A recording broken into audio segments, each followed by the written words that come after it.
Hello student, स्वागत है आप सभी का इस वीडियो लेक्चर में। और इस वीडियो लेक्चर से हम सेट थ्योरी की शुरुआत कर रहे हैं। समुच्चय सिद्धांत।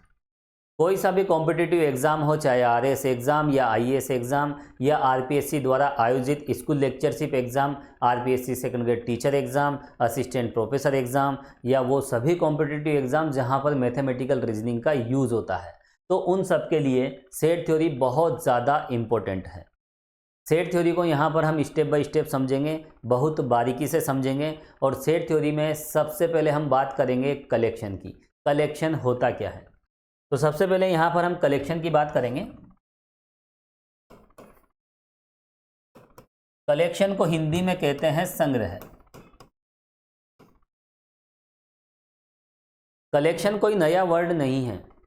कलेक्शन का दैनिक जीवन में बहुत ज़्यादा उपयोग है और इसका काफ़ी रिलेशन भी है। हमारे दैनिक जीवन में कलेक्शन बहुत ज़्यादा इम्पोर्टेंट रोल अदा करता है। और कलेक्शन कोई नई बात नहीं है, कलेक्शन आप जानते हो। अगर हम हमारे घरों की बात करें तो घरों में कई प्रकार के कलेक्शन हम किया करते हैं। अगर हम किचन में चले जाएं तो किचन में हम खाने पीने की वस्तुओं का कलेक्शन करते हैं। अगर लाइब्रेरी में चले जाएं तो वहाँ पर पुस्तकों का कलेक्शन करते हैं। और अगर हम अलमीरा की बात करें तो अलमीरा में कपड़ों का कलेक्शन करते हैं, या फिर बहुत सारी वस्तुएं वहाँ पर रखी जाती है तो उनका कलेक्शन हम करते हैं। कोई भी बच्चा अगर स्कूल जाता है तो उसके बैग में जो भी पुस्तकें हैं, पेन, पेंसिल, रबड़, कटर, उन सब का कलेक्शन हम करते हैं। तो कलेक्शन हम कई प्रकार से करते हैं, लेकिन कलेक्शन कैसे करें, जो कलेक्शन हमने किया है वो किस प्रकार किया है, ये इम्पोर्टेंट बात है। तो अगर हम सोच समझ के करते हैं, अगर सोच समझकर कलेक्शन किया जाए तो उसकी एक विशेषता होती है। हमें ये पता होता है कि कौन सी वस्तु कहाँ रखी हुई है। हम ये कह सकते हैं कि उस कलेक्शन में कौन सी वस्तु है और कौन सी वस्तु नहीं है। अगर सोच समझकर कलेक्शन किया गया है तो हमें इस बात का अवश्य पता चलेगा कि उस कलेक्शन में कौन सी वस्तु है और कौन सी वस्तु नहीं है। और इसी बात को हम मैथमेटिक्स में कहते हैं सुपरिभाषितता। क्या कहते हैं? सुपरिभाषितता। इंग्लिश में कहते हैं वेल डिफाइंड। तो सुपरिभाषितता का मतलब सिंपल सा है, हमें इस बात का पता होना चाहिए कि जो कलेक्शन हमने किया है उस कलेक्शन में कौन सी वस्तु मौजूद है और कौन सी वस्तु मौजूद नहीं है।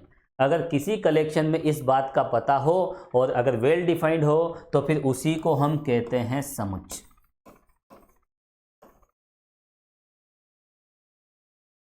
और देखिए, यहाँ पर कलेक्शन का तो हमारे दैनिक जीवन में बहुत ज़्यादा उपयोग है। मैंने अभी आपको बताया था, हम विभिन्न प्रकार की वस्तुओं का कलेक्शन करते हैं किचन में। किचन में कई प्रकार की वस्तुएं होती है, खाने पीने की वस्तुएं होती है, और वह वेल अरेंज होना चाहिए, वेल डिफाइंड होना चाहिए। अब वेल अरेंजमेंट का मतलब हमें ये पता होना चाहिए कि शक्कर कहाँ रखी हुई है ना, और मसालेदानी में कौन कौन से मसाले कहाँ पर रखे हुए हैं, और भी कई प्रकार की खाने पीने की वस्तुएं होती है। अगर हमें इस बात का पता न हो कि कौन सी वस्तु कहाँ है तो फिर वहाँ किचन में देखो अव्यवस्थाएं हो जाती हैं। घर पे मेहमान आ जाए और हमें अगर उनके लिए चाय बनानी हो, कॉफ़ी बनानी हो और शक्कर नहीं मिल पा रही है, तो ऐसी स्थिति में क्या घर में लड़ाई झगड़े हो जाते हैं। हमें इस बात का तो पता होना चाहिए ना कि भाई चाय कहाँ रखी हुई है, अदरक कहाँ रखा हुआ है, प्याज कहाँ रखे हुए हैं, हल्दी कहाँ रखी हुई है। अगर किचन में इस बात का अगर हमें पता न हो तो फिर हम कहेंगे कि वह किचन वेल डिफाइंड अरेंज नहीं है। किचन में जो खाने पीने की वस्तुओं का जो कलेक्शन है वो वेल डिफाइंड नहीं है। तो वेल डिफाइंड का मतलब इतना सा है कि हमें ये पता होना चाहिए कि कौन सी वस्तु कहाँ पर है और कौन सी वस्तु कहाँ पर नहीं है।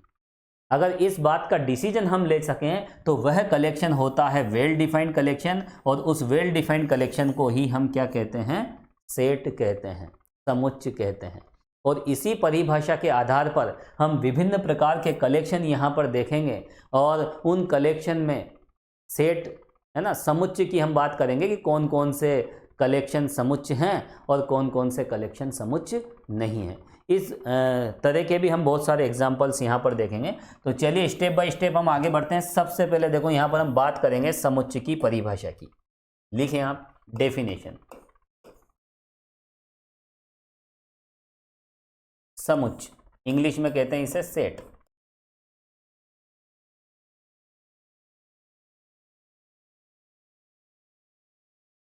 तो देखो सेट क्या है, set is a well defined collection of objects, वस्तुओं का सुपरिभाषित संग्रह।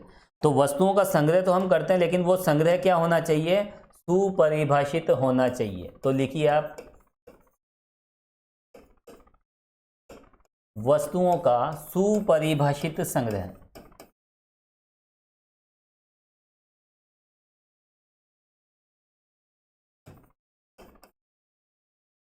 समुच्चय कहलाता है।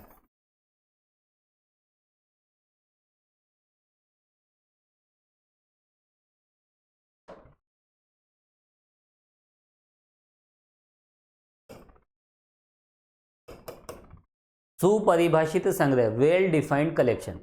तो जो भी वेल डिफाइंड कलेक्शन है वो क्या बन जाएगा, सेट बन जाएगा। अब देखो सुपरिभाषित का अर्थ मैं आपको बता चुका हूं। सुपरिभाषित का मतलब कौन सी वस्तु उस कलेक्शन में है और कौन सी वस्तु नहीं है। चलिए अगली बात हम लिखेंगे यहां पर। देखो यहां पर इस डेफिनेशन के अकॉर्डिंग अगर हमें कुछ कलेक्शन दे दिए जाए तो हमें इस बात का पता लगना चाहिए कि वो कलेक्शन सेट है या नहीं, समुच्चय है या नहीं। तो कुछ एग्जाम्पल्स यहां पर हम देखेंगे। यहां हम लिखेंगे देखो कलेक्शन, और यहां पर हम बात करेंगे समुच्चय है या नहीं।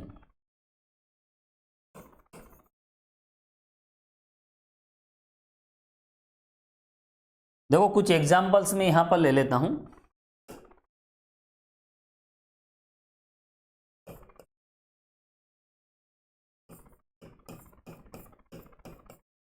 अंग्रेजी के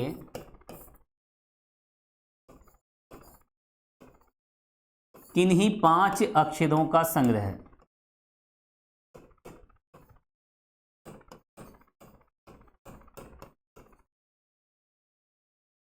तो यहां पर इंग्लिश अल्फाबेट के हमने कोई से भी 5 लेटर ले लिए और उनका कलेक्शन हमने बना लिया। अब ये समुच्चय है या नहीं एक साथ हम चर्चा करेंगे। देखो दूसरा एग्जाम्पल, अंग्रेजी के 5 स्वरों का समुच्चय। समुच्चय की बात नहीं कर रहे हैं हम, संग्रह की बात कर रहे हैं यहां पर, है ना। इंग्लिश अल्फाबेट में कितने वोवेल्स होते हैं, 5, A, E, I, O, U। उनके कलेक्शन की हम बात कर रहे हैं, 5 स्वरों के समूह संग्रह की हम बात कर रहे हैं। चलिए अगला एग्जाम्पल हम देखेंगे।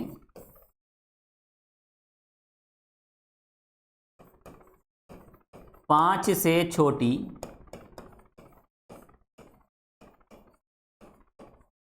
प्राकृत संख्याओं का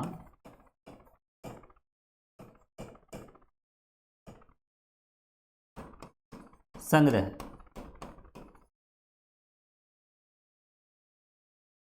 और एक और हम देखेंगे,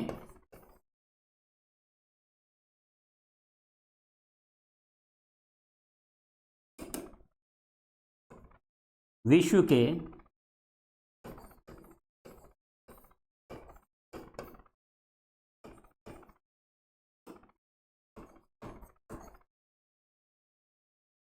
प्रसिद्ध लेखकों का, जो राइटर्स होते हैं,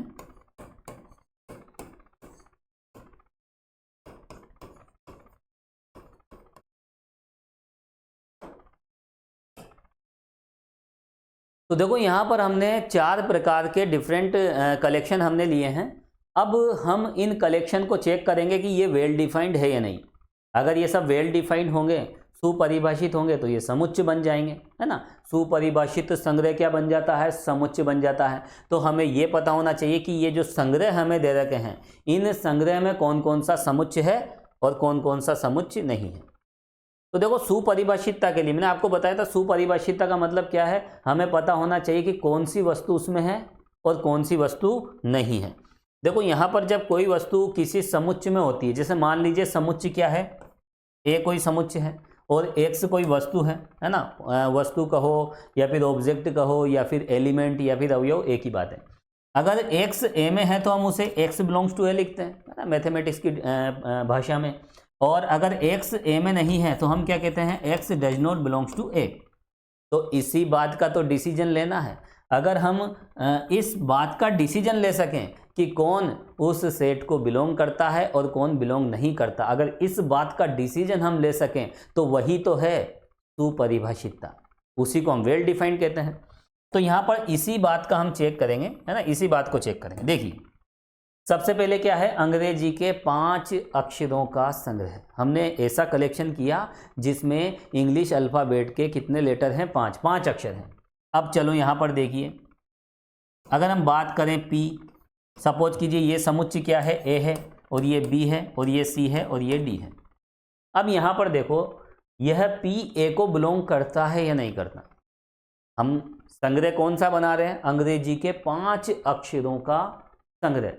अब देखो इसमें इस A में P है या नहीं, तो यहाँ कन्फ्यूजन वाली स्थिति, हाँ P बिलोंग्स टू A होगा या P does not belongs to A होगा, हम डिसीजन नहीं ले पा रहे। अब वो 5 अक्षरों का कलेक्शन तो है, लेकिन वो 5 अक्षर कौन से हैं, हमें यही पता नहीं है कि इसमें कौन सा अक्षर आ सकता है और कौन सा अक्षर नहीं आ सकता, तो हम इस बात का डिसीजन नहीं ले पा रहे हैं। तो यहाँ पर देखिए ये तो समुच्चय नहीं है भैया, क्या कहेंगे, समुच्चय नहीं है। लिखिए आप, नॉट ए सेट, नहीं, समुच्चय नहीं है, नॉट ए सेट। अब यहां पर देखिए अंग्रेजी के 5 स्वरों का समुच्चय। अब देखो ये बात तो हमें पता है कि अंग्रेजी के 5 स्वर कौन कौन से होते हैं, ए ई आई ओ यू। सपोज कीजिए ये कौन सा सेट है, सेट बी है, तो हम तुरंत कह सकते हैं, देखो हमने एक अक्षर लिया के, तो K does not belongs to B, इस संग्रह में के नहीं है। और इसके अलावा अगर हमने एल ले लिया तो हम कहेंगे L does not belongs to B.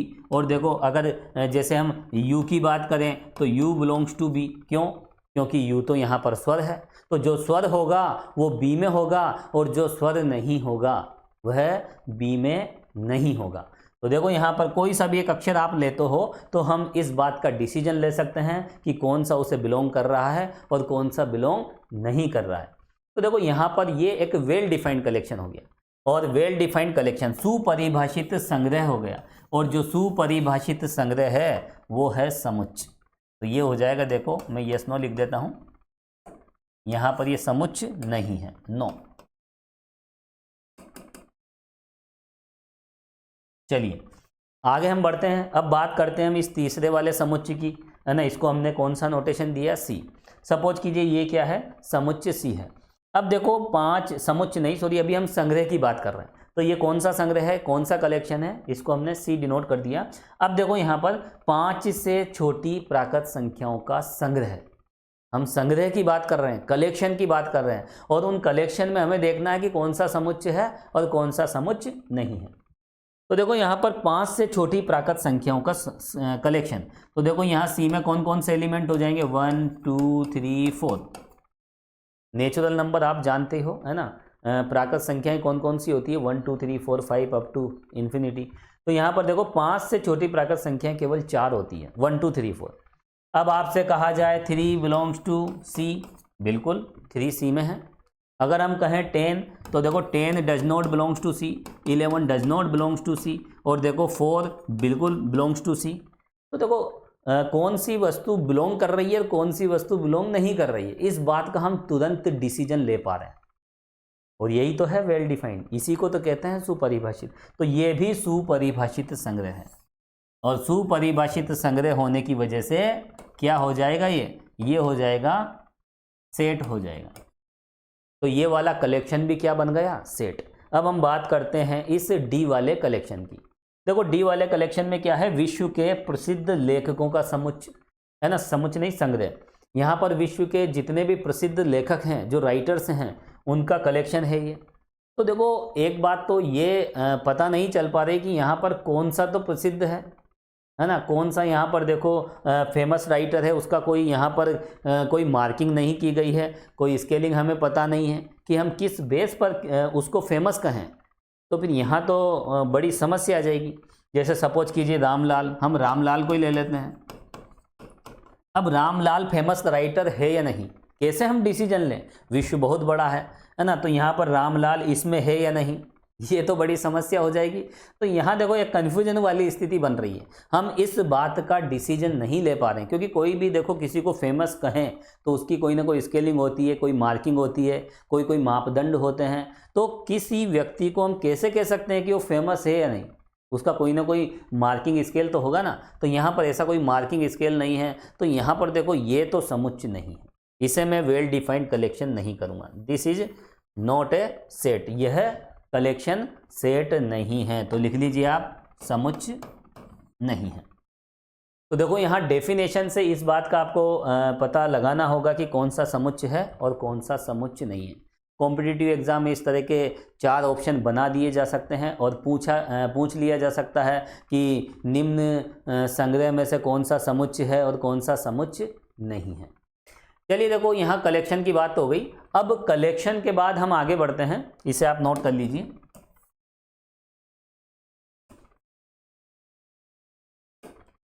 देखो कलेक्शन के बाद हम आते हैं वापस समुच्चय पे, ठीक है। वेल डिफाइंड कलेक्शन हो गया, सुपरिभाषित संग्रह हो गया, वो बन गया समुच्चय।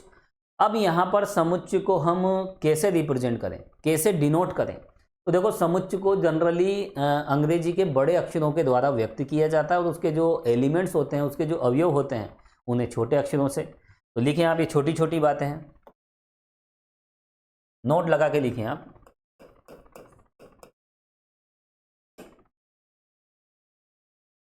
देखो यहाँ एक बात और आपको मैं बताना चाहूँगा, जैसे हमने कलेक्शन देखे, कलेक्शन अगर सुपरिभाषित है, अगर संग्रह अगर सुपरिभाषित है तो समुच्चय बन जाता है। तो यहाँ पर देखो इससे एक रिजल्ट निकलता है कि जितने भी समुच्चय हैं वो क्या होते हैं, जितने भी समुच्चय हैं वो सब संग्रह होते हैं, लेकिन प्रत्येक संग्रह का समुच्चय होना आवश्यक नहीं है। संग्रह समुच्चय कब बनेगा, जब वह सुपरिभाषित होगा, ठीक है। तो जितने भी कलेक्शन हैं उन कलेक्शन का समुच्चय होना आवश्यक नहीं है। कलेक्शन समुच्चय कब बनेगा, जब वो वेल डिफाइंड होगा। तो चलिए ये बात आप लिख लीजिए, लिखो आप। पहली बात लिखेंगे यहां पर, फर्स्ट पॉइंट, प्रत्येक समुच्चय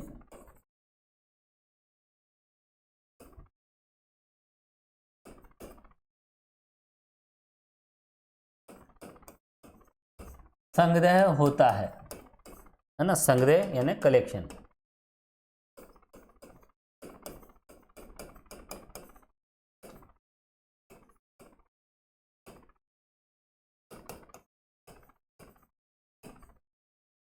परंतु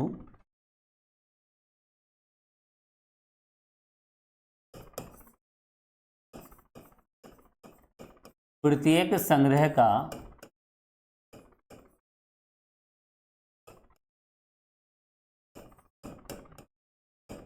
समुच्चय होना आवश्यक नहीं है। तो जितने भी समुच्चय हैं वो सब क्या होते हैं, कलेक्शन होते हैं, लेकिन प्रत्येक कलेक्शन समुच्चय बन जाए ये नेसेसरी नहीं है। कोई कलेक्शन समुच्चय कब बनेगा, जब वो सुपरिभाषित होगा। दूसरी बात लिखें,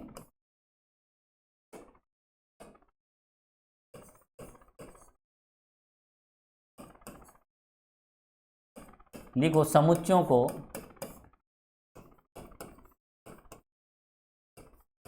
सामान्यतया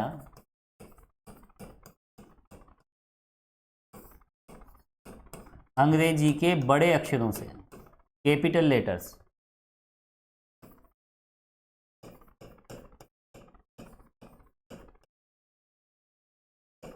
तथा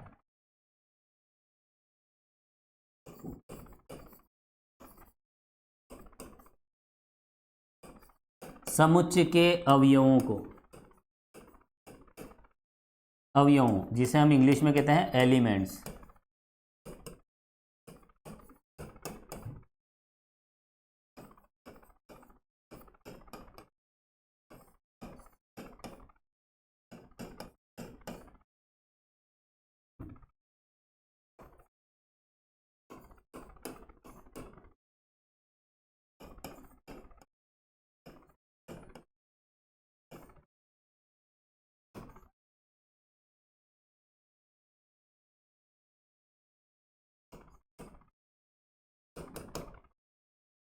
तो देखो ये सिंपल सिंपल सी बात मैंने आपको बताई है ना।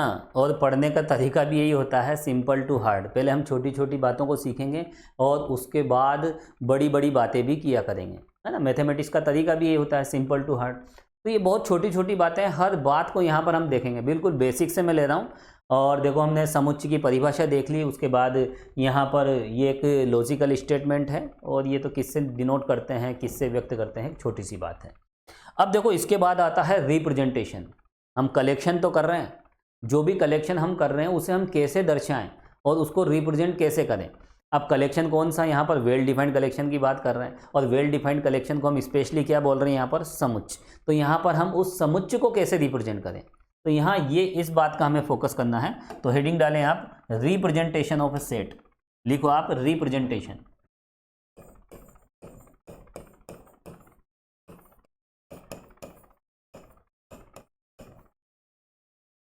Representation of A set.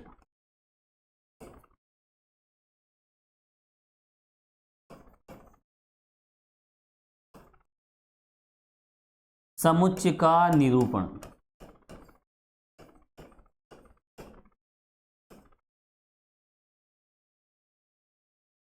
देखो समुच्चय को हम किस तरह से रिप्रेजेंट करें। देखो समुच्चय को रिप्रेजेंट करने के यहाँ पर दो तरीके हैं, एक होता है रोस्टर फॉर्म और दूसरा होता है सेट बिल्डर फॉर्म। तो दोनों पर हम डिस्कस करेंगे। देखो सबसे पहला तो है, देखो रोस्टर फॉर्म।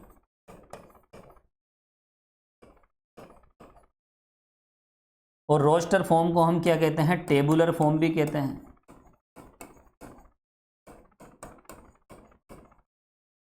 और हिंदी में कहते हैं इसे सारणीबद्ध रूप, सारणी बनाकर एक तरह का।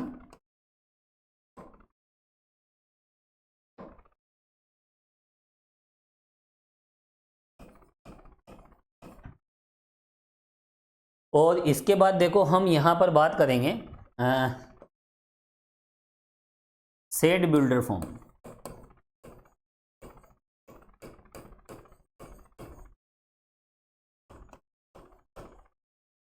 देखो सेट बिल्डर फॉर्म को हिंदी में कहते हैं हम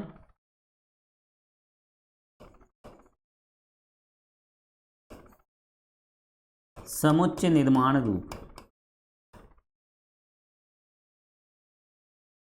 और इस सेट बिल्डर फॉर्म को हम एल्जेब्रिक फॉर्म भी कहते हैं।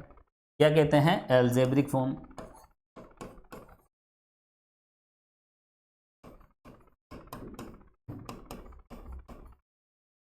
एल्जेब्रिक फॉर्म यानी बीज गणितीय रूप, और इसे देखो नियम रूप भी कहते हैं, है ना, रूल फॉर्म। तो यहाँ पर देखो हम किसी सेट को कैसे रिप्रेजेंट करें, तो ये हमें यहाँ पर समझना है। तो देखो सबसे पहले यहाँ पर हम बात करेंगे रोस्टर फॉर्म की। तो हेडिंग डालें आप, रोस्टर फॉर्म।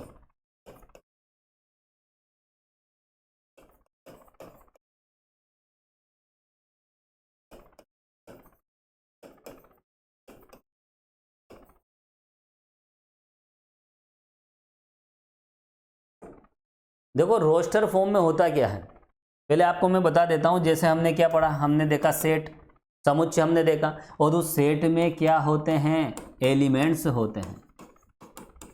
हिंदी में कहते हैं अवयव। तो समुच्चय में अवयव तो होंगे। अब उन अवयवों को हम कैसे इकट्ठा करें, कैसे दर्शाएं, तो देखो एक तो होता है रोस्टर फॉर्म। रोस्टर फॉर्म में क्या होता है, एक कर्ली ब्रैकेट हम बनाते हैं, हिंदी में कहते हैं मझला कोष्ठक।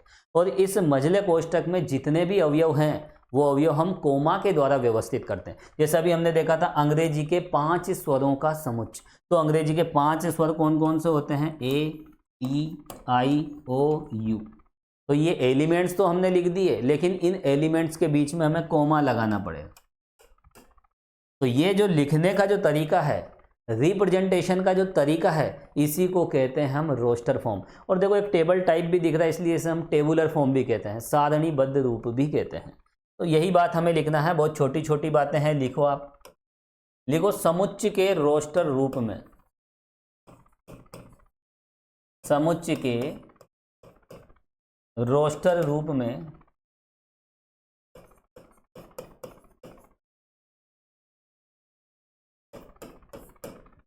अवयवों को क्या करते हैं, अवयवों को मझले कोष्ठक के भीतर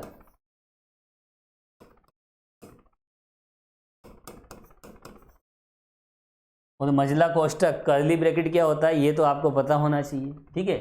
मझले कोष्ठक के भीतर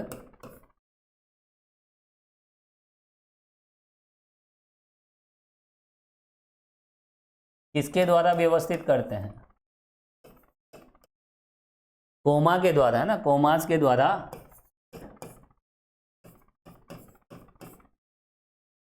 व्यवस्थित करते हैं या व्यवस्थित किया जाता है।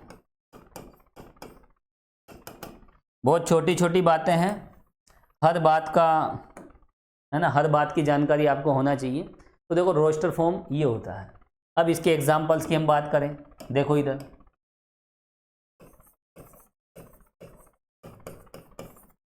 पहला एग्जाम्पल अभी मैंने बात की थी, कौन सा समुच्चय देखा था, अंग्रेजी के स्वरों का समुच्चय।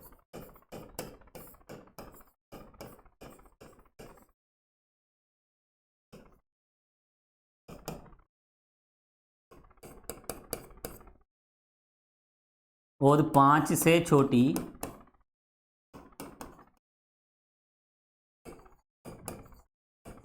प्राकृत संख्याओं का समुच्चय।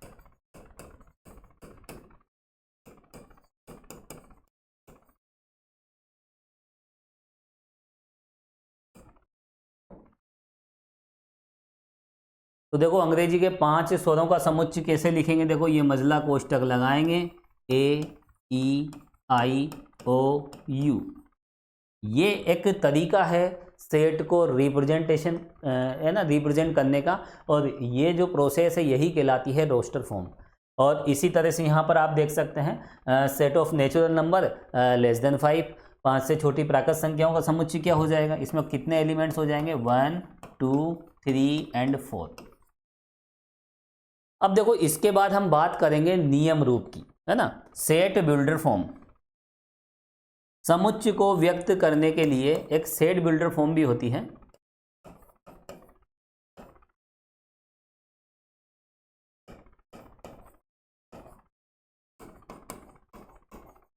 जिसे हम एल्जेब्रिक फॉर्म भी कहते हैं।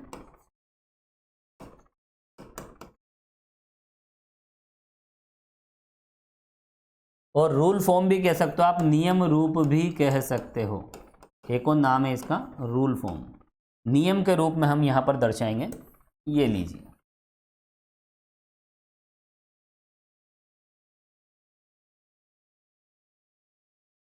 यहां भी आप लिख लीजिए एल्जेब्रिक फॉर्म या फिर रूल फॉर्म। देखो जो भी एलिमेंट्स हम देखते हैं ना समुच्चय के, उसमें किसी न किसी नियम का वहां पर देखो कोई ना कोई रूल फॉलो होता है। जो एलिमेंट्स होते हैं वो किसी न किसी नियम का पालन करते हैं। तो उस नियम को ढूंढते हुए उस समुच्चय के लिए एक नियम रूप हमें मतलब नियम रूप में उस समुच्चय को लिखना है। तो देखो यहाँ पर कुछ एग्जाम्पल्स देखेंगे, उससे पहले देखो इसकी डेफिनेशन देखो। जैसे कोई समुच्चय है, कर्ली ब्रैकेट तो हम लेंगे ही सही, और यहाँ पर देखो एलिमेंट की फॉर्म आती है। थोड़ा सा देखो स्पेस कम है, चलो यहीं पे बना देता हूँ, ये लीजिए। देखो सेट बिल्डर फॉर्म क्या होता है, यहाँ पर हम मान लेते हैं कि यहाँ x प्रकार के एलिमेंट हैं। कौन से एलिमेंट हैं, x प्रकार के एलिमेंट।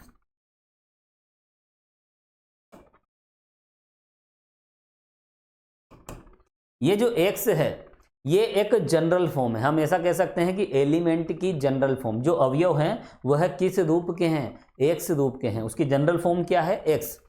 अब इस x के बारे में यहां पर आपको एक प्रॉपर्टी, यहां प्रॉपर्टी लिखनी पड़ेगी। x में प्रॉपर्टी या फिर गुणधर्म हम कह सकते हैं, x में जो भी गुणधर्म है उसके बारे में यहां एक्सप्लेन करना है। जो भी प्रॉपर्टीज है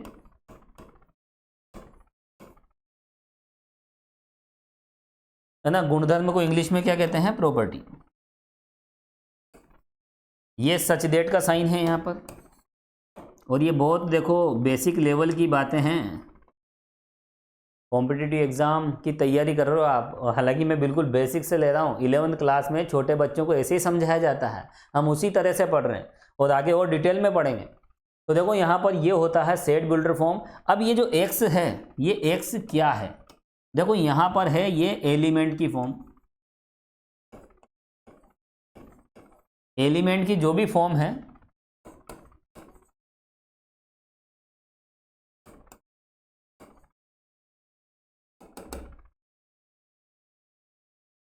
देखो एलिमेंट किस फॉर्म का है, अभी बहुत सारे एग्जाम्पल देखेंगे। जैसे अगर हम नेचुरल नंबर के स्क्वायर की बात करें, प्राकृत संख्या के वर्गों की बात करें, तो देखो इसका स्क्वायर कितना हो जाएगा 1, इसका कितना हो जाएगा 4, इसका 9 और इसका 16। तो हम कह सकते हैं कि ये जो एलिमेंट है ये एक्स स्क्वायर फॉर्म के हैं। ये एलिमेंट किस फॉर्म के हैं, एक्स स्क्वायर, या फिर हम सिंबल अगर हम चेंज करें तो इसे एन स्क्वायर भी कह सकते हैं। तो एलिमेंट जिस फॉर्म के हैं उसकी जनरल टर्म आपको यहाँ लिखनी पड़ेगी और उसके बारे में जो भी उसकी प्रॉपर्टी है, जैसे वो नेचुरल नंबर है या रियल नंबर है या फिर नेगेटिव नंबर है या पॉजिटिव नंबर जो भी है, तो उसके बारे में आपको इधर लिखना पड़ेगा। ये है सच दैट। इसका मतलब होता है कि इस समुच्चय में एक्स प्रकार के अवयव हैं जहां पर, और एक्स प्रकार के अवयव इस प्रकार हैं कि यहाँ एक्स में इस तरह के गुणधर्म मौजूद हैं। तो सिंपल सी बात है, सेट बिल्डर फॉर्म को हम किस तरह से समझेंगे, इस समुच्चय में एक्स प्रकार के अवयव हैं और इस प्रकार है कि यहाँ पर एक्स में निम्न प्रकार की प्रॉपर्टीज़ हैं। अब वो प्रॉपर्टी क्या होगी वो तो एक्स को देखने से पता लगेगी जब हम एग्जाम्पल देखेंगे। तो चलिए कुछ एग्जाम्पल्स भी यहाँ पर हम देख लेते हैं। लिखें आप, चलो ये रफ तो हटा देता हूँ। अब यहाँ देखो कुछ एग्जाम्पल्स हम देख रहे हैं।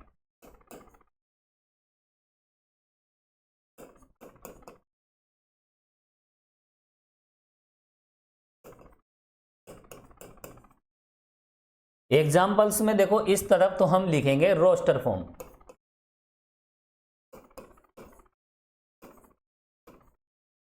और इधर हम लिखेंगे सेट बिल्डर फॉर्म।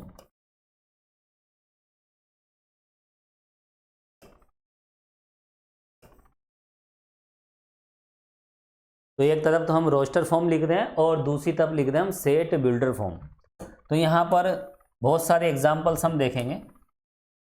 देखो सबसे पहला जो एग्जाम्पल है, बिल्कुल बेसिक एग्जाम्पल्स हम यहां पर लेंगे, 1 2 3 4। दूसरा एग्जाम्पल है देखो 1 4 9 और 16। तीसरा जो एग्जाम्पल है वो है 1 8 27 64। और देखो जो फोर्थ एग्जाम्पल है वो है 1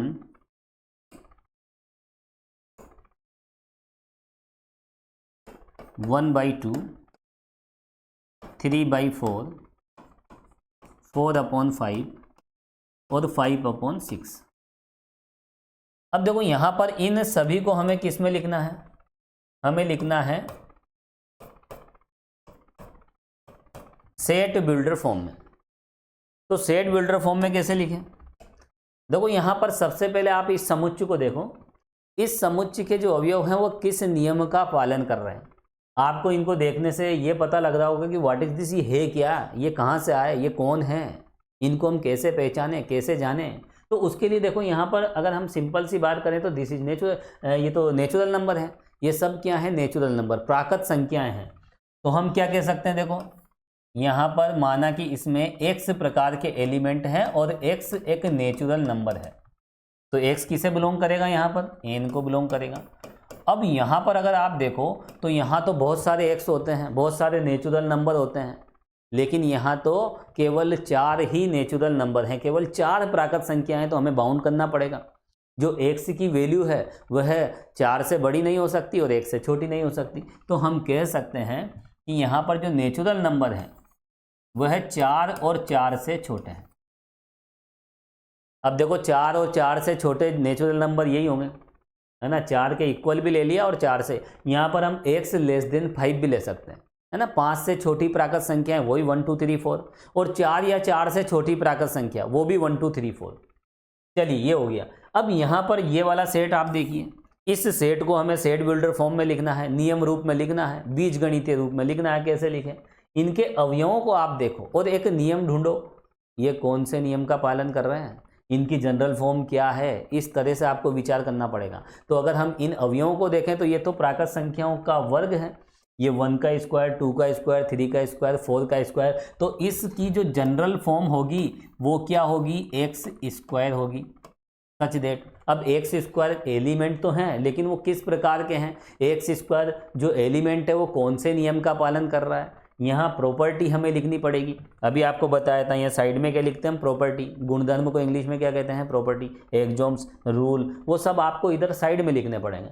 तो देखो एक्स क्या है यहाँ पर, क्योंकि एक्स की वैल्यू अगर आप 0.5 ले लेते हो ना तो मामला डिस्टर्ब हो जाएगा। 0.5 का स्क्वायर कितना होता है? 0.25।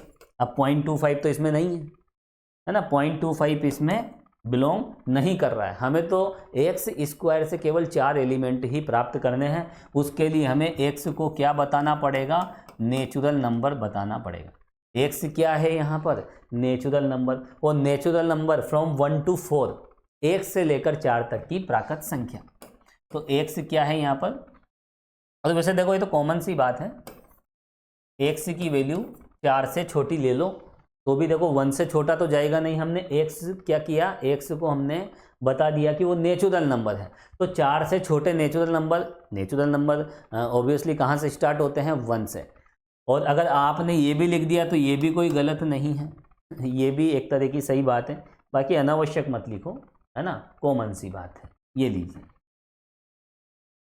आगे देखिए, यहाँ पर देखिए, ये सभी एलिमेंट अगर हम देखते हैं तो ये किसी न किसी नेचुरल नंबर का क्यूब है, घन है। देखो 1 का क्यूब, 2 का क्यूब, 3 क्यूब और 4 क्यूब, तो हम कहेंगे कि एक्स स्क्वायर प्रकार के एलिमेंट हैं। और एक्स एक नेचुरल नंबर है। और एक्स की वैल्यू यहाँ पर देखो कहाँ से, वही 4 से कम होगी, या फिर 1 to 4 भी आप लिख सकते हो। ये लीजिए, और समझने के लिए चाहें तो आप यहाँ पर ये भी लिख सकते हो, अगर 1 से 4 कर सकते हो, ये भी गलत नहीं है, दोनों ही सही हैं, जैसा भी आप उचित समझें, है ना। बाकी इसकी आवश्यकता नहीं, क्योंकि हमने क्या लिख दिया? x belongs to n। 4 से छोटी, है ना, 4 और 4 से छोटी प्राकृत संख्याएं 1 2 3 4 ही होती हैं। अब आगे बढ़ो, देखो यहाँ देखो आप, यहाँ भी हमें कोई ना कोई नियम तो ढूंढना पड़ेगा। तो देखो इसमें अगर हम देखें इस समुच्चय में, तो यहाँ पर देखिए जो नीचे वाली जो संख्या है उसकी वैल्यू ऊपर वाली संख्या से 1 ज़्यादा है ना। तो यहाँ पर डिनोमिनेटर में न्यूमरेटर से 1 ज़्यादा है।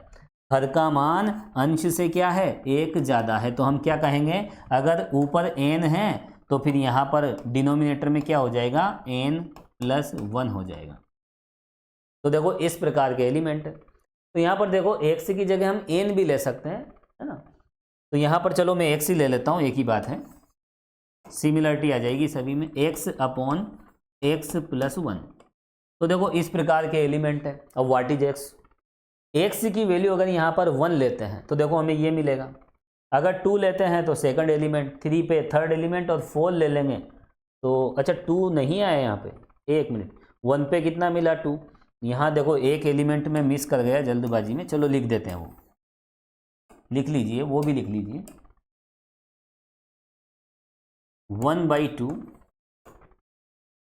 2/3, ये लीजिए। अब ये रोस्टर फॉर्म है और इसको हमें नियम रूप में लिखना है। तो यहाँ पर अगर हम इन एलिमेंट्स की नेचर देखें तो हर का मान अंश से 1 ज़्यादा है। तो यहाँ पर इसको हम इस तरह से लिख सकते हैं, ये जनरल फॉर्म हो गई। क्या हो गई? General form. अब देखो 1 पे ये मिल जाएगा, 2 पे ये, 3 4 5। तो यहाँ पर हम क्या कहेंगे? x is a natural number. लिखो आप, x क्या है? नेचुरल नंबर है। और x की वैल्यू 1 से ही स्टार्ट है, देखो 1 से स्टार्ट है और कहाँ तक जा रही है? 5 तक। तो यहाँ पर हम क्या कह सकते हैं? x की वैल्यू 5 तक है, 5 और 5 से कम है। स्टार्टिंग तो 1 से। हाँ, अगर आपको लेफ्ट साइड में बाउंडेशन करना है तो फिर यहाँ पर आप, जैसे यहाँ पर अगर ये वाला एलिमेंट नहीं होता, सपोज कीजिए ये वाला एलिमेंट नहीं होता तो फिर यहाँ एक्स की वैल्यू हमें 2 से स्टार्ट करनी पड़ती, और फिर ऐसी कंडीशन में यहाँ पर ये तो लिखना ही पड़ता 2 से 5। हालांकि अभी आवश्यकता नहीं है क्योंकि स्टार्टिंग यहाँ पर किससे है, 1 से है। तो x लेस देन इक्वल 5 का मतलब होता है 1 to 5, है ना, 1 से लेकर 5 तक के सभी नेचुरल नंबर। चलिए ये हो गई सेट बिल्डर फॉर्म। अब देखो इसके बाद हम आगे बढ़ते हैं। अब हम बात करेंगे कुछ इंपॉर्टेंट सेट की, कुछ महत्वपूर्ण समुच्चय। तो चलिए हेडिंग डालें आप, सम इंपॉर्टेंट सेट।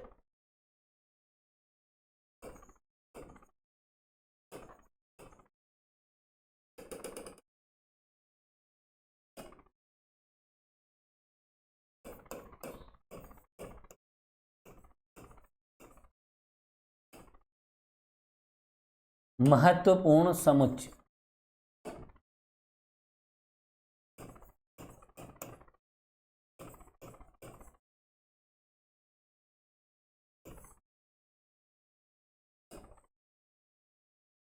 और ये जो भी समुच्चय हम देखेंगे वो किसके, वास्तविक संख्याओं के। हम रियल नंबर की बात कर रहे हैं, और वैसे देखो रियल के साथ कॉम्प्लेक्स नंबर भी यहाँ पर ले लेंगे, तो आप तो यही लिख लीजिए। देखो सबसे पहले हम बात करेंगे यहाँ पर प्राकृत संख्याओं का समुच्चय।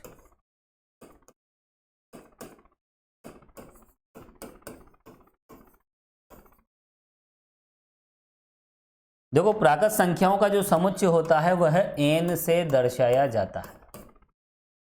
इससे रिप्रेजेंट करेंगे हम कैपिटल N से। देखो नेचुरल नंबर है क्या, नेचुरल का मतलब ये है कि देखो जो नेचर में जितने भी ऑब्जेक्ट हैं उनकी काउंटिंग के लिए नेचुरल नंबर बने हैं। प्रकृति में जितनी भी वस्तुएं हैं उनको काउंट करने के लिए प्राकृत संख्याएं बनी हैं। अब काउंटिंग की शुरुआत कहाँ से होती है, गणना जब हम करते हैं तो 1 से करते हैं। किससे करेंगे, 1 से। 1 2 3 4। तो यहां काउंटिंग के लिए इनका यूज होता है। ये है नेचुरल नंबर। और देखो काउंटिंग के लिए कभी भी नेगेटिव नंबर का यूज नहीं कर सकते, है ना। वहां तो -2 व्यक्ति बैठे हुए थे, है ना, वहां तो -5 बैठे हुए थे, ये तो मीनिंगलेस हो जाएगा। चलिए आगे हम बढ़ते हैं। अब आते हैं हम सेकंड पे, है ना, सेट ऑफ नेचुरल नंबर हो गया। अब आते हैं पूर्ण संख्याएं, पूर्ण संख्याओं का समुच्चय।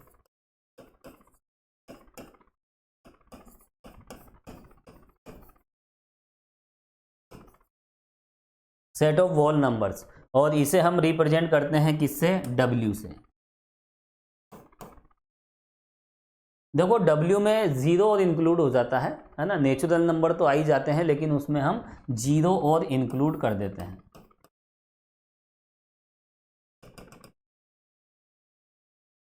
अब इसके बाद हम आगे बढ़ते हैं। इसके बाद हम बात करेंगे पूर्णांक, सेट ऑफ इंटीजर्स। लिखिए आप,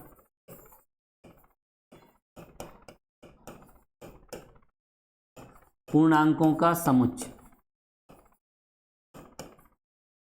सेट ऑफ इंटीजर्स। देखो सेट ऑफ इंटीजर्स में जो पूर्णांकों का समुच्चय है उसे हम किस तरह से डिनोट करें, या तो हम Z से डिनोट करते हैं या फिर I से भी डिनोट करते हैं। ध्यान रखना, Z या फिर I। ओब्लिक लगा देता हूं मैं, Z या फिर I से व्यक्त किया जाता है। और देखो यहां पर कौन कौन से एलिमेंट्स आ जाते हैं, -3 -2 -1 0 1 2 3 अप टू इन्फिनिटी। ये लीजिए, ये सब पूर्णांक है, इंटीजर्स हैं। और इसके बाद देखो यहाँ पर अगर हम पॉजिटिव इंटीजर की बात करें, देखो 0 न तो पॉजिटिव होता है और ना ही नेगेटिव होता है। इसी में देखो यहाँ पर हम ऐसा भी लिख सकते हैं, धनात्मक पूर्णांकों का समुच्चय। इसी का देखो सबसेट हम ले लेते हैं, धनात्मक पूर्णांकों का समुच्चय। जो धनात्मक पूर्णांक होते हैं उनको हम Z+ से व्यक्त करते हैं। ध्यान रखना, सिंबल बहुत महत्वपूर्ण है। ये छोटी छोटी बातें आपको क्यों बता रहा हूं मैं, ताकि हर प्रकार के कंसेप्ट आपके क्लियर हो जाएं। तो जैसे हम z प्लस आई प्लस ये सिंबल हम देखेंगे तो इसका मतलब क्या है, सेट ऑफ पॉजिटिव इंटीजर्स, धनात्मक पूर्णांकों का समुच्चय। अब देखो इसमें से अगर हम पॉजिटिव नंबर्स ले लें तो 0 आ जाएगा, 0 नहीं आएगा, 0 न तो पॉजिटिव होता है और न ही नेगेटिव होता है। तो यहाँ पर देखो इसमें आएगा, देखो 1 2 3 ये लीजिए। और अगर देखा जाए तो i प्लस जेड प्लस किसके इक्वल हो जाता है, n के इक्वल हो जाता है। ये तो n बन जाता है, क्या बन जाता है, n। चलिए आगे हम बढ़ते हैं। अब हम बात करेंगे ऋणात्मक पूर्णांकों का समुच्चय। ऋणात्मक पूर्णांकों का समुच्चय। देखो जो ऋणात्मक पूर्णांक हैं उसका समुच्चय हम किससे रिप्रेजेंट करें, सिंबल बहुत ज़्यादा इंपॉर्टेंट होते हैं मैथमेटिक्स में, सिंबल। तो देखो यहाँ पर जैसे हम नेगेटिव इंटीजर्स की बात करेंगे तो ऊपर क्या लगा देंगे, माइनस लगा देंगे। और देखो नेगेटिव इंटीजर्स में क्या आ जाएंगे, -1 -2 -3। और एक होता है non zero integers, non zero अशून्य पूर्णांकों का समुच्चय, लिखें आप अशून्य।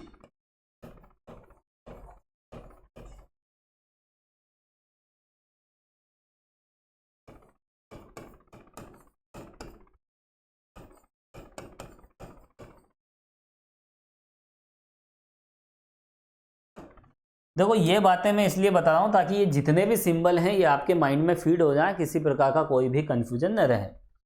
देखो नॉन जीरो इंटीजर्स का जो सिंबल है उसका जो सेट है उसको हम डिनोट करेंगे Z0 से, है ना, ये Z0।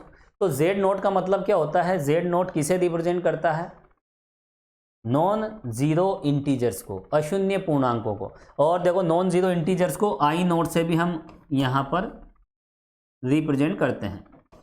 अब नॉन जीरो में कौन कौन सा आ जाएगा, देखो जीरो हटा दो, Z0 और I0, इसे वैसे Z0 I0 बोलते हैं। तो Z0 I0 का क्या मीनिंग है, यहाँ पर इसमें से हम जीरो को एक्सक्लूड कर देंगे, हटा देंगे, रिमूव कर देंगे। तो क्या बचेगा, देखो एक तो +-1 +-2 +-3 अप टू इन्फिनिटी।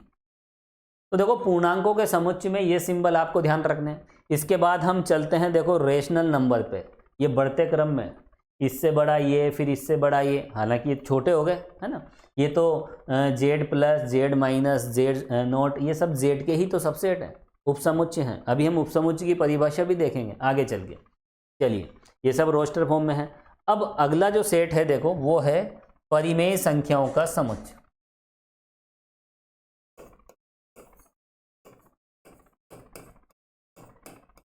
परिमेय संख्याओं,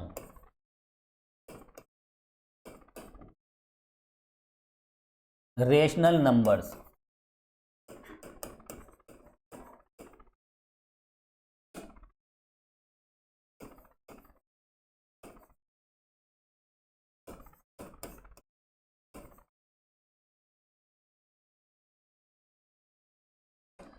देखो परिमेय संख्याओं का जो समुच्चय होता है उसको आप ध्यान से समझें। देखो परिमेय संख्याएं होती है दो पूर्णांकों का अनुपात। दो इंटीजर्स को जब हम आपस में डिवाइड करते हैं तो वह रेशनल नंबर होता है, लेकिन वो डिफाइंड होना चाहिए। और डिफाइंड के लिए क्या होना चाहिए, देखो डिनोमिनेटर में, है ना, हर में जीरो नहीं आना चाहिए, डिनोमिनेटर में जीरो नहीं आना चाहिए। जैसे पी कोई इंटीजर है और q इंटीजर है, तो आप इस p और q को डिवाइड करोगे और साथ में q नॉट इक्वल 0 होगा, तो ये क्या बन जाएगा, ये रेशनल नंबर बन जाएगा, परिमेय संख्या बन जाएगी। तो परिमेय संख्या की सिंपल सी डेफिनेशन है ना, 9th क्लास का मैटर है, लिखें आप। इसमें देखो किस रूप के अवयव होते हैं। अब इसकी कोई सीक्वेंस तो होती नहीं है ना। अगर हम कहें कि जैसे 1/2 के जस्ट बाद वाला कौन सा परिमेय संख्या है, ये निकालना बहुत मुश्किल है। देखो तो इसकी कोई सीक्वेंस नहीं होती, और जहाँ सीक्वेंस नहीं होती तो उसे फिर रोस्टर फॉर्म में नहीं लिख सकते। यहाँ तो देखो हमने रोस्टर फॉर्म में लिखे हैं। अब यहाँ पर रोस्टर फॉर्म में न लिखकर अब हम इसे परिमेय संख्याओं के समुच्चय को किस में लिखेंगे? हम सेट बिल्डर फॉर्म में लिखेंगे। तो सबसे पहले यहाँ पर हम लिखेंगे कि परिमेय संख्या किस फॉर्म की होती है। जो एलिमेंट का फॉर्म है वो है P बाई क्यू, और यहाँ पर P और Q के बारे में बताना है आपको, सिंपल सी बात है ना। लिख लो आप, अच्छे से लिखो इसे। क्या है यहाँ पर? P बाई क्यू फॉर्म के एलिमेंट होते हैं, where PQ belongs to Z। PQ कोई से भी दो इंटीजर हो सकते हैं, लेकिन ध्यान रहे कि Q की वैल्यू 0 नहीं हो सकती। PQ belongs to Z and Q not equal 0।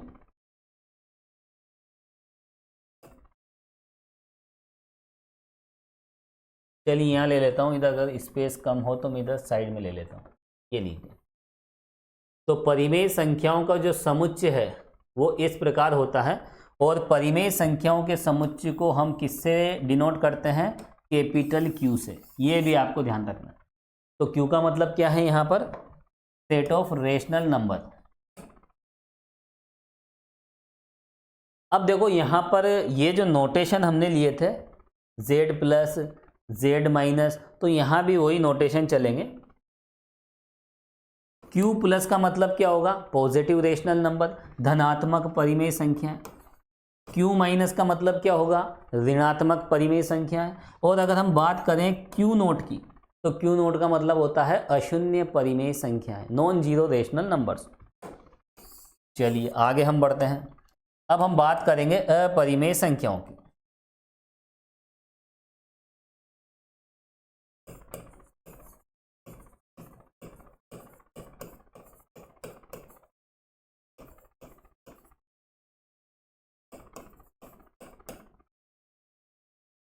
Irrational numbers.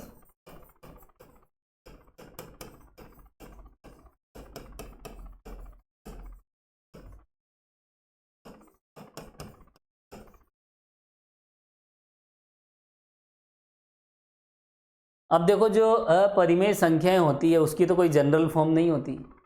यहाँ तो जनरल फॉर्म थी, इसलिए हमने इसको सेट बिल्डर फॉर्म में लिख दिया। तो अपरिमेय संख्याओं की न तो कोई सीक्वेंस होती है, न ही कोई उसकी जनरल फॉर्म होती है, इसलिए हम उसे केवल एक स्टेटमेंट के रूप में ही लिखते हैं। लेकिन लॉजिकली हम कैसे लिखें? देखो वास्तविक संख्याओं का समुच्चय तो आप जानते हो, set of real numbers, capital R से हम व्यक्त करते हैं। देखो कोई सी भी संख्या या तो परिमेय होती है या फिर अपरिमेय होती है। जो परिमेय नहीं है वो अपरिमेय है, और जो अपरिमेय नहीं है वो परिमेय है।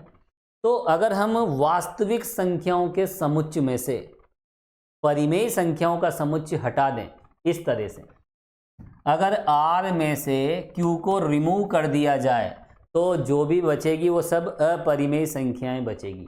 तो इसीलिए अपरिमेय संख्याओं का जो समुच्चय है उसको हम R माइनस Q से व्यक्त करते हैं। बस इतना सा ध्यान रख लो, चाहे तो आप कुछ एग्जाम्पल्स लिख लो। जैसे रूट के भीतर क्या आ जाए? प्राइम नंबर आ जाए, अभाज्य संख्या, है ना। रूट के भीतर क्या आ जाए? अंडर रूट के भीतर अभाज्य संख्या, तो वो भी परिमेय अपरिमेय संख्या होती है। और देखो इसके अलावा आपने देखा होगा पाई। पाई क्या होता है? पाई यहाँ पर इरेशनल अपरिमेय संख्या होती है। और एक होता है देखो ई, ये भी क्या होती है? अपरिमेय संख्या होती है। ये एग्जाम्पल पर्याप्त है, सभी क्या है? अपरिमेय संख्या।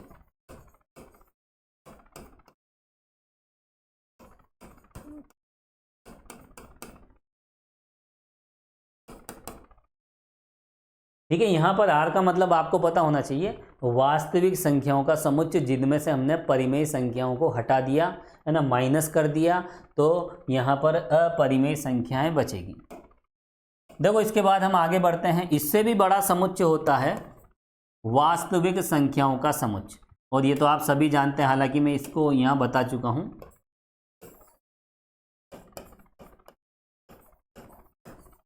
वास्तविक संख्याओं, रियल नंबर्स,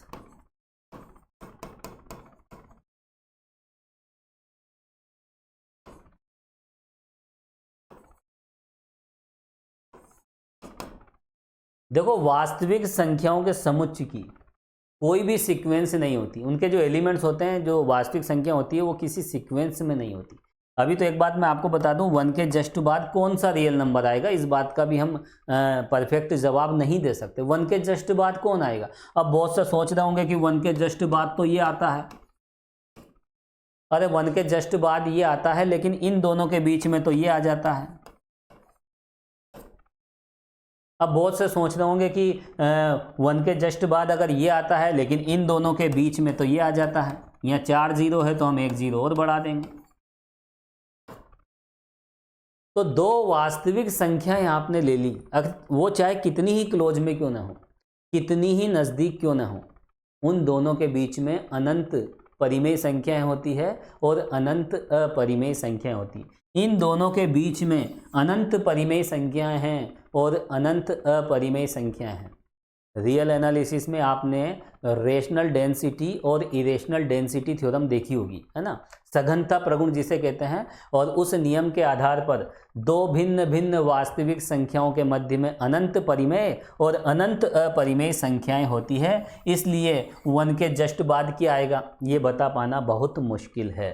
तो यहाँ पर केवल आप इतनी सी बात ध्यान रख लीजिए कि यहाँ पर इसका जो समुच्चय होता है उसे हम R से व्यक्त करते हैं, बस इसका सिंबल आप ध्यान रखें। और फिर देखो, अगर यहाँ पर प्लस लगा दिया तो ये हो जाएंगे पॉजिटिव रियल नंबर, धनात्मक वास्तविक संख्या है।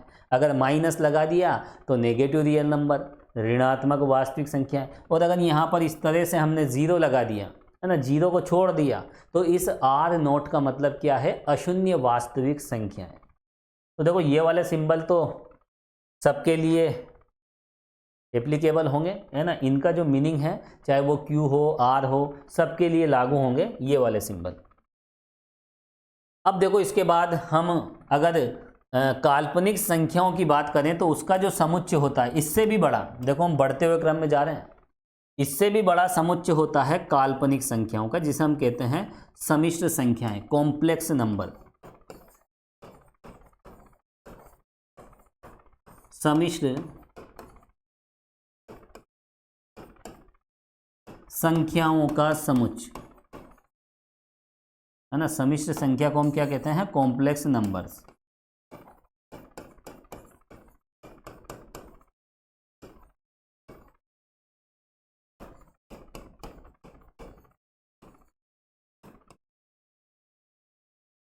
और देखो, जो सम्मिश्र संख्याओं का समुच्चय होता है उसको हम किससे व्यक्त करते हैं? उसको कैपिटल C से व्यक्त करते हैं।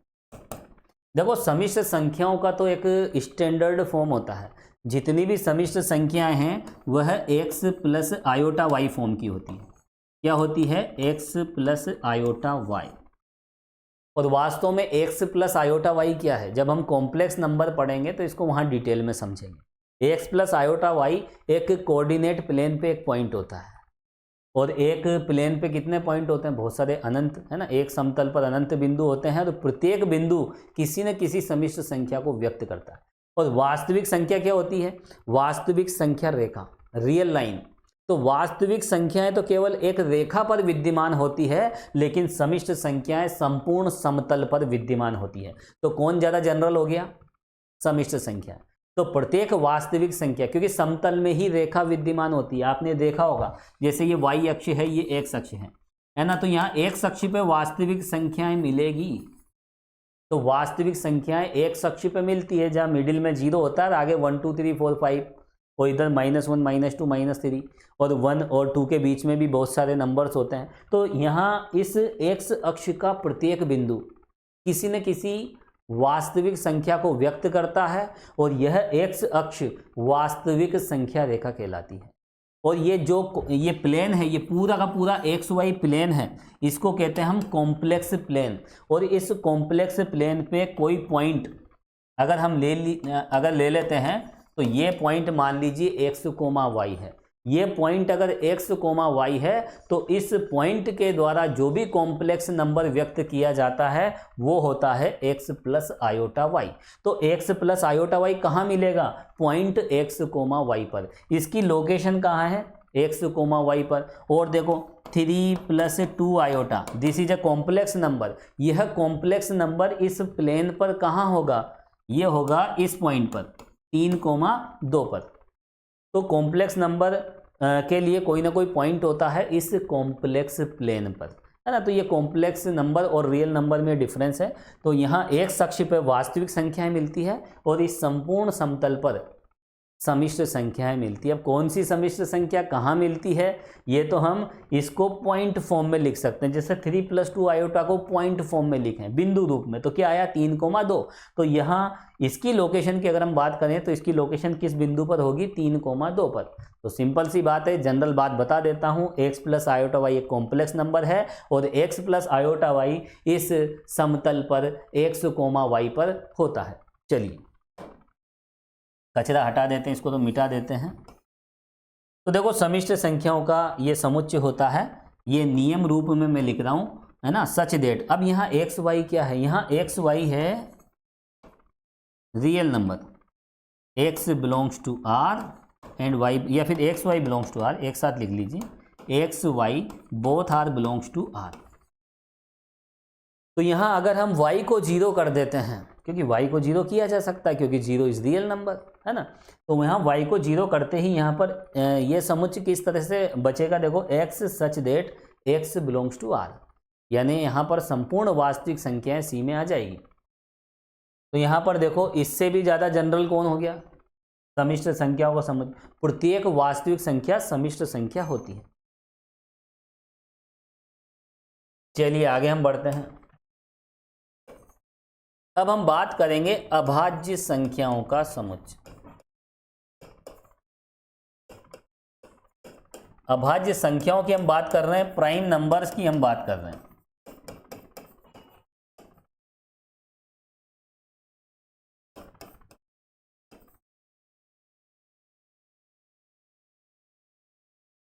देखो प्राइम नंबर क्या होते हैं तो आपको पता होना चाहिए, ये कोई नई बात नहीं है। जैसे सबसे छोटा प्राइम नंबर, देखो 1 को प्राइम नहीं माना है, बहुत से स्टूडेंट गलती कर देते हैं, है ना। हम बड़ी बड़ी बातें करते हैं, छोटी छोटी बातों को भूल जाते हैं। कई बार कॉम्पिटिटिव एग्जाम में ये प्रश्न आया है, इसलिए मैं बता रहा हूँ, क्योंकि हम जो भी पढ़ रहे हैं कॉम्पिटिटिव एग्जाम के अकॉर्डिंग पढ़ रहे हैं, अकेडमी नहीं पढ़ रहे हैं, ये ध्यान रखना। तो यहाँ हर बात को समझना होगा।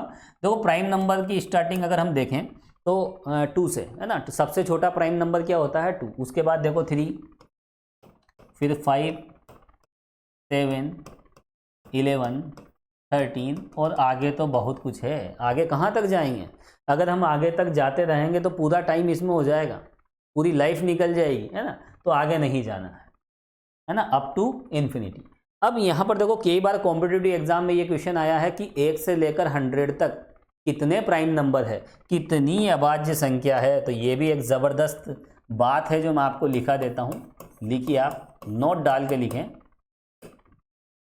1 से लेकर 100 तक कुल 25 अभाज्य संख्याएं होती है। 1 से 100 तक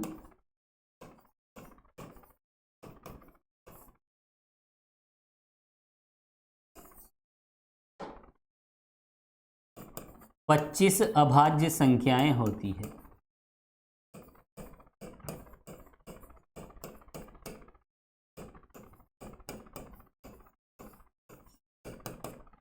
एक बार आप काउंट जरूर करके देखना, काफ़ी अच्छा प्रश्न है ना, मतलब अच्छा स्टेटमेंट है, अच्छा रिजल्ट है, ये आपको ध्यान रखना है। एक बार कॉम्पिटिटिव इसको लेक्चरशिप में डायरेक्ट पूछ लिया गया, इसको लेक्चरशिप एग्जाम में डायरेक्ट ये पूछा है जीके के पेपर में, है ना। और जीके भी बहुत इंपॉर्टेंट होती है, जीके में भी मैथ्स के 4-5 क्वेश्चन आते हैं, है ना। उसका सिलेबस आप देखना, हिंदी के क्वेश्चन आते हैं, इंग्लिश के आते हैं, और जनरली राजस्थान का इतिहास वगैरह, है ना, ये तो आता ही है। तो कुल मिलाकर कहने की बात यह है कि हर एक बात को आप बारीकी से समझें, ठीक है, क्योंकि हम कॉम्पिटिटिव लेवल पे हम जा रहे हैं, कोई एकेडमी नहीं पढ़ रहे हैं। चलो इसके बाद देखो एक बात और, को प्राइम नंबर। जब प्राइम नंबर देख लिए तो को प्राइम नंबर भी देख लेते हैं। चलिए हेडिंग डालें हम, ठीक है, समुच्चय तो इतने पर्याप्त हैं। अब हम बात करेंगे को प्राइम नंबर, सह अभाज्य संख्याओं की। सह अभाज्य संख्याएं क्या होती है, इसकी डेफिनेशन हमें देखना है। को प्राइम नंबर्स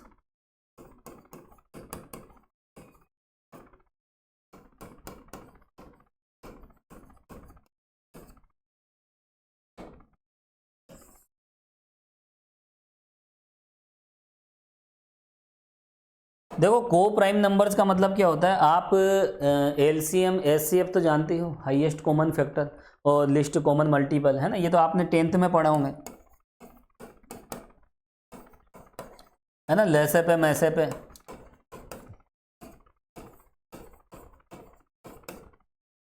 और यहाँ पर देखो इसको हम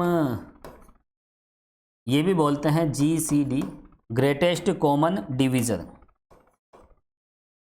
तो देखो लेसे पे मैसे पे ये तो बहुत छोटी क्लास का मैटर है। हाईएस्ट कॉमन फैक्टर आप कितना कॉमन निकाल सकते हो दिए गए नंबर से वही उसका क्या होता है, एचसीएफ होता है ना। या फिर ग्रेटेस्ट कॉमन डिवीज़र, है ना, कौन कौन सा उसे डिवाइड करता है, वो ग्रेटेस्ट वैल्यू क्या है।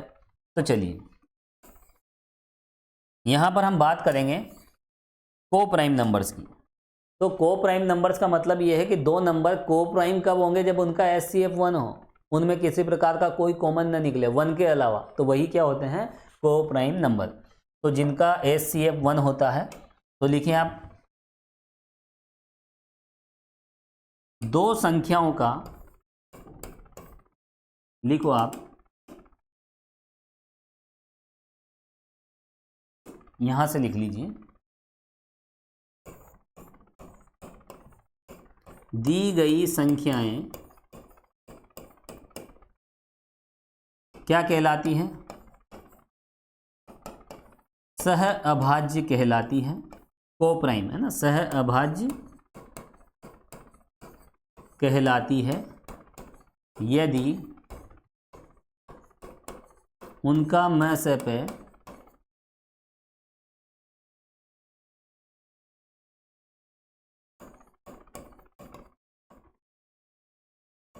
एचसीएफ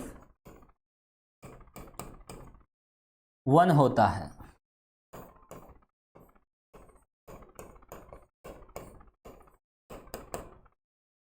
तो देखो जिसका भी एचसीएफ 1 है ना, दो संख्याएं ले लेते हैं,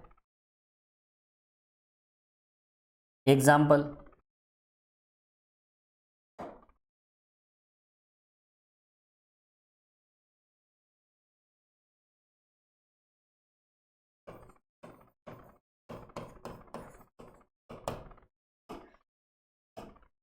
देखो यहां पर अगर हम बात करें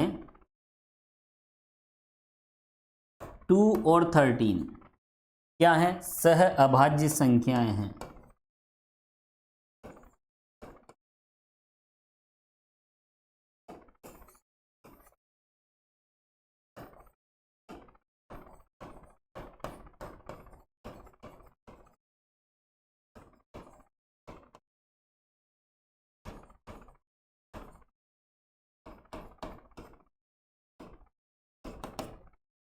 देखो ये को प्राइम क्यों है, क्योंकि अगर 2 और 13 का अगर हम एचसीएफ लेते हैं, दोनों का अगर हम मैसे पे लेते हैं, तो क्या हो जाता है, 1 हो जाता है। एक ही एग्जाम्पल पर्याप्त है, क्योंकि HCF of 2 and 13 is equal to 1। 2 और 13 का जो मैसे पे है वो कितना है, 1 के बराबर है। ये सिंपल सी बात है और इसमें हम इतना ज़्यादा समय खराब नहीं करेंगे। चलिए को प्राइम नंबर्स हो गए, अब हम आगे बढ़ते हैं। अब देखो इसके बाद हम देखेंगे, देखो एम्प्टी सेट, रिक्त समुच्च। रिक्त समुच्च की परिभाषा हमें समझनी है, तो चलिए अगली जो डेफिनेशन है वो है रिक्त समुच्च।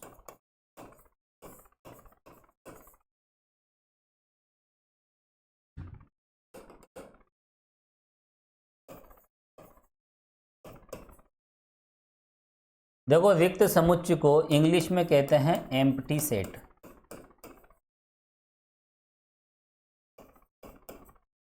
और या फिर इसको नल सेट भी कहते हैं, और या फिर इसको वॉइड भी कहते हैं, वॉइड सेट।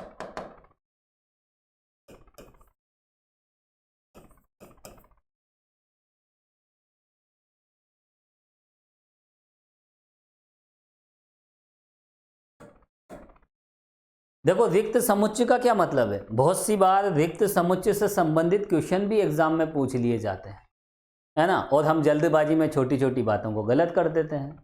रिक्त समुच्चय की परिभाषा तो आप जानते हो, जिसमें कोई भी एलिमेंट नहीं है, कोई भी अवयव नहीं है, नंबर ऑफ एलिमेंट्स 0, तो लिखें डेफिनेशन, वह समुच्चय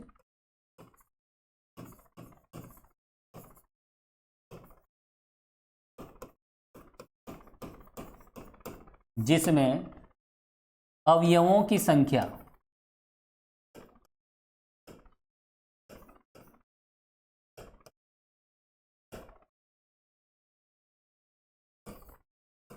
शून्य होती है।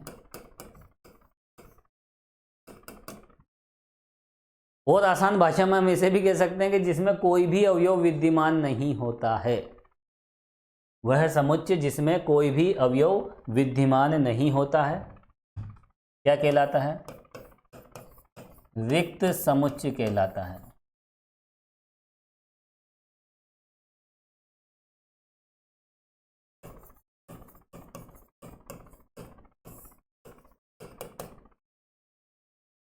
तो नंबर ऑफ एलिमेंट्स जीरो हो या फिर कोई भी एलिमेंट एग्जिस्ट नहीं करता हो, कोई भी अवयव विद्यमान नहीं है, तो उसे हम क्या कहेंगे? Void set, empty set. अब देखो यहां पर इसे हम किस तरह से रिप्रेजेंट करें, देखो ये भी एक इंपॉर्टेंट बात है। लिखो आप, रिक्त समुच्चय को कहलाता है जिसे फाई या, देखो आपको मैंने बताया था कि सेट को इस तरह से रिप्रेजेंट करते हैं रोस्टर फॉर्म में। अब जब कोई एलिमेंट नहीं है कोई भी अवयव नहीं है, तो हम इस तरह से उसको ब्लैंक रहने देंगे। तो जो एम्प्टी सेट है, जो रिक्त समुच्चय है, उसको फाई से या फिर इस तरह से हम डिनोट करते हैं। तो लिखें आप, फाई या इस तरह से व्यक्त करते हैं। अब देखो इसमें भी एक कमाल की बात आपको मैं बता देता हूं।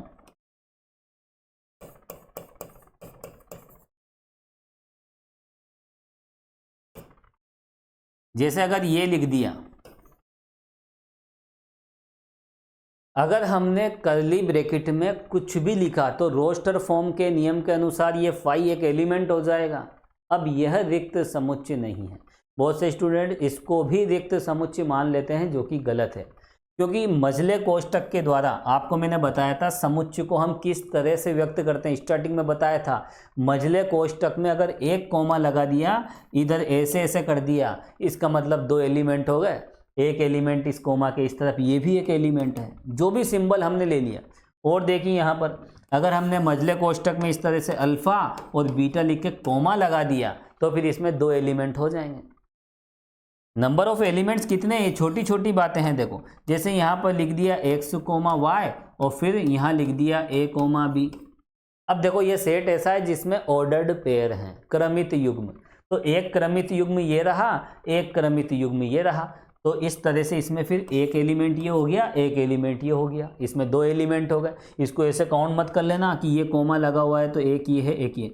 यहाँ पर इसके जो अवयव हैं वह सेपरेटली किस फॉर्म के हैं, एक साथ किस रूप में दर्शाए गए हैं? क्रमित युग्मों के रूप में, है ना, ऑर्डर्ड पेयर की फॉर्म में। तो यहाँ पर दो ऑर्डर्ड पेयर है।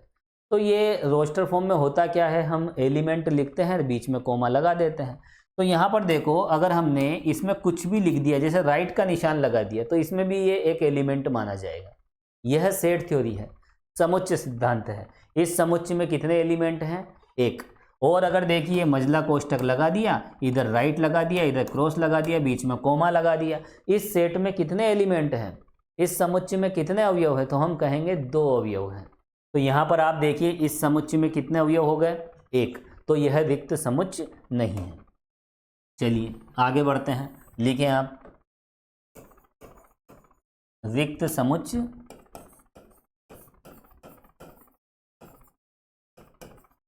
नहीं है।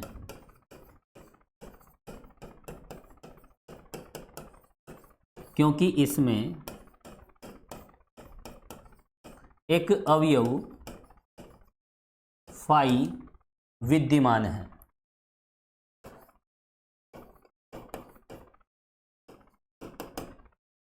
और देखो रिक्त समुच्चय के उदाहरण, एग्जाम्पल भी हम देख लेते हैं। देखो एक पहला एग्जाम्पल हम ले रहे हैं। देखो एक समुच्चय ऐसा है जिसमें x प्रकार के अवयव हैं और वह एक ऐसी वास्तविक संख्या है जिसका स्क्वायर -1 है। Not possible. ऐसी वास्तविक संख्या जिसका वर्ग -1 के बराबर हो तो वह असंभव है, इम्पॉसिबल है। तो यहाँ पर इस समुच्चय में कोई भी अवयव विद्यमान नहीं है। दूसरा एग्जाम्पल, एक समुच्चय हमने लिया जिसमें x प्रकार के एलिमेंट हैं और x एक प्राकृत संख्या है, और ऐसी प्राकृत संख्या जिसका मान 2 से बड़ा हो और 3 से छोटा हो।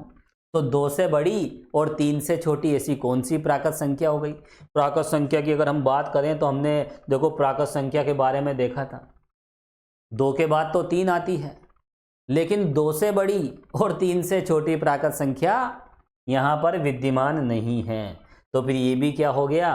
रिक्त समुच्चय हो गया, एम्प्टी सेट। ठीक है, अब देखो एम्प्टी सेट हो गया। अब इसके बाद हम आगे बढ़ेंगे। एक समुच्चय की कोटि, उसका ऑर्डर होता क्या है? चलो आगे बढ़ें, हेडिंग डालें समुच्चय की कोटि।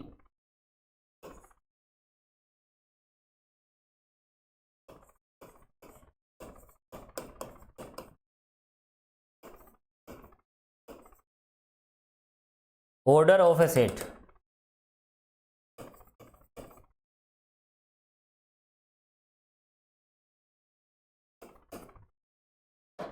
देखो ऑर्डर की हम यहां पर बात कर रहे हैं।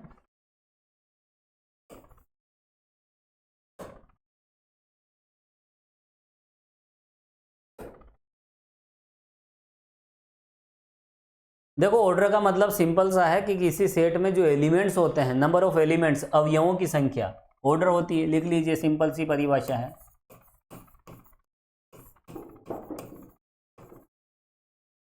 किसी समुच्चय में विद्यमान अवयवों की संख्या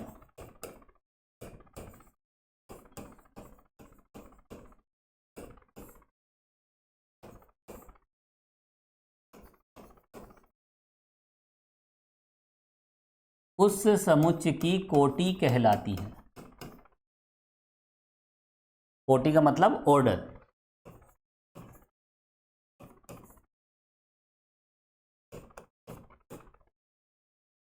और देखो अगर कोई सेट ए है तो उसकी कोटि को हम कैसे व्यक्त करते हैं? लिखो आप,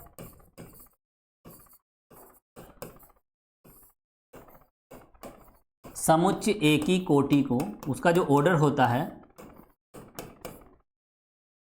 ऑर्डर ऑफ ए या नंबर ऑफ एलिमेंट्स इन ए, एक ही बात है,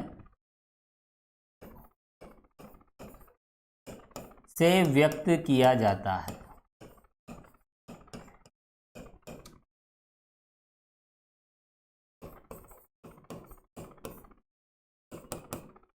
एग्जाम्पल की अगर हम बात करें, देखो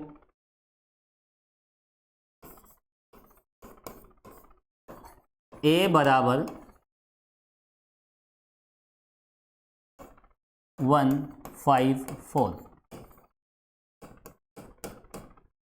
है ना। ए बराबर कितना है? 154। तो ऐसी कंडीशन में ऑर्डर ऑफ ए कितना हो जाएगा? कितनी सिंपल सी बात मैं आपसे पूछ रहा हूं, कितना प्यारा सा प्रश्न है। 145 है ना। तो यहां पर देखो इसका ऑर्डर कितना हो जाएगा? 3 हो जाएगा। क्यों हो जाएगा? क्योंकि इसमें 3 एलिमेंट है, काउंट करके देख लीजिए 1 2 3। अभी एक एग्जाम्पल हमने देखा था, देखो ये वाला, इसका ऑर्डर कितना है? इसका ऑर्डर 1 है। ठीक है, अगर हम रिक्त समुच्चय की बात करें तो रिक्त समुच्चय का जो ऑर्डर होता है वो होता है 0, है ना। उसकी जो कोटि होती है 0। क्यों होती है? क्योंकि उसमें कोई भी अवयव विद्यमान नहीं होता है। और इसको हम नंबर ऑफ एलिमेंट्स भी कह सकते हैं, ऐसे भी लिख सकते हैं नंबर ऑफ एलिमेंट्स, है ना। ये भी एक ऑर्डर को ही रिप्रेजेंट करता है, दोनों का एक ही मतलब है। एक नोट डाल के आप ये बात जरूर लिख लीजिए।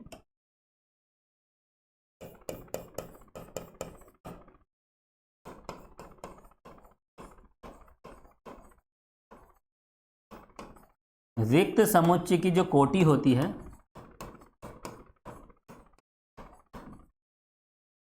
वो क्या होती है? 0 होती है, 0 होती है।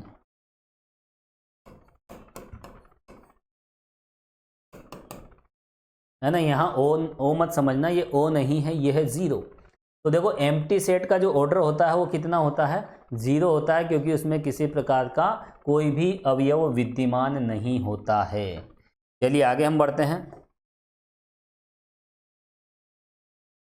अब हम बात करेंगे देखो फाइनाइट एंड इनफाइनाइट सेट, परिमित तथा अपरिमित समुच्चय।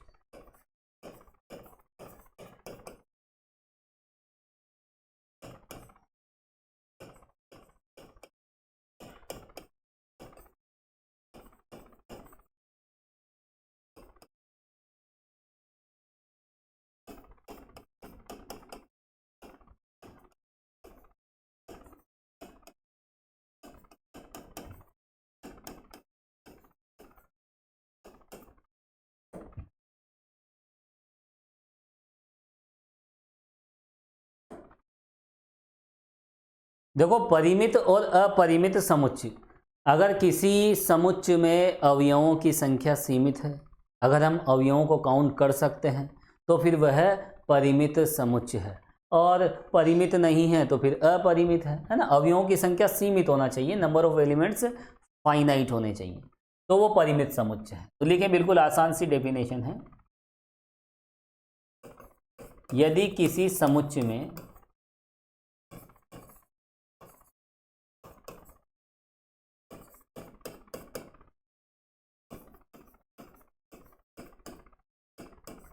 अवयवों की संख्या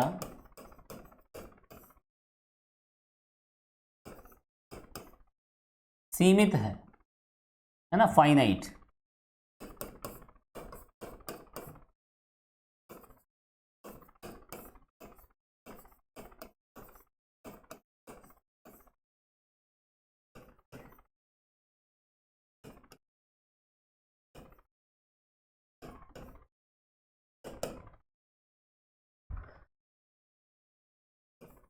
अदरवाइज क्या कहलाएगा वो, अन्यथा वह अपरिमित कहलाता है।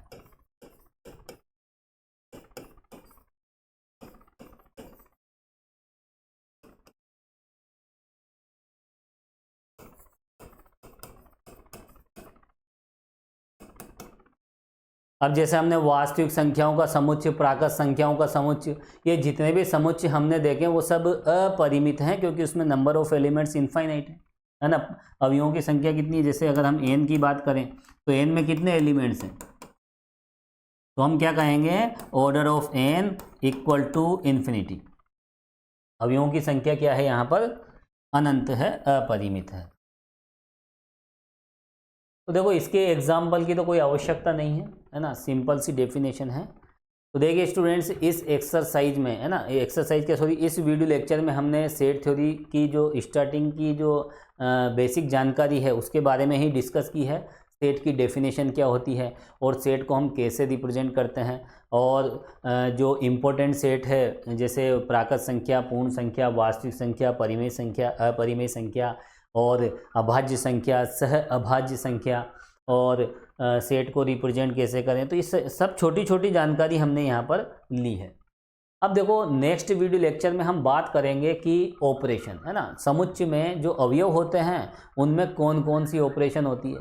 और वैसे भी देखो समुच्चय में सबसे पहले हम एलिमेंट्स देखते हैं, अवयव होते हैं, और उन अवयवों में क्या होती है, कुछ न कुछ संक्रियाएँ होती हैं। अब अवयवों के मध्य में कौन कौन सी संक्रियाएँ होगी वो तो देखो एलजेब्रा में आगे वाला पार्ट हो जाता है, लेकिन यहाँ पर हम समुच्चय के बीच में संक्रियाओं की बात कर रहे हैं। अवयव अगर देखो मैट्रिक्स फॉर्म के हैं तो मैट्रिक्स में एक तो योग संक्रिया होती है, गुणन संक्रिया होती है। अवयव यदि वेक्टर फॉर्म के हैं, अगर किसी समुच्चय के अवयव सदिश रूप के हैं तो उसमें एक तो डॉट प्रोडक्ट आ जाता है और एक क्रॉस प्रोडक्ट आ जाता है। अगर किसी समुच्चय में जो अवयव हैं वो संख्याओं के रूप में हैं तो plus operation, minus operation, multiplication, divideation, तो ये जो ऑपरेशन है वो एलिमेंट के बेस पर होती है। तो एलिमेंट के बीच में ऑपरेशन तो होती है, लेकिन यहाँ हम एलिमेंट की ऑपरेशन की बात नहीं करेंगे, यहाँ हम बात करेंगे समुच्चयों के बीच में कौन कौन सी संक्रियाएं हो सकती हैं। तो नेक्स्ट वीडियो लेक्चर में हम यहीं से शुरुआत करेंगे। इस वीडियो लेक्चर में फ़िलहाल इतना ही। Thank you so much.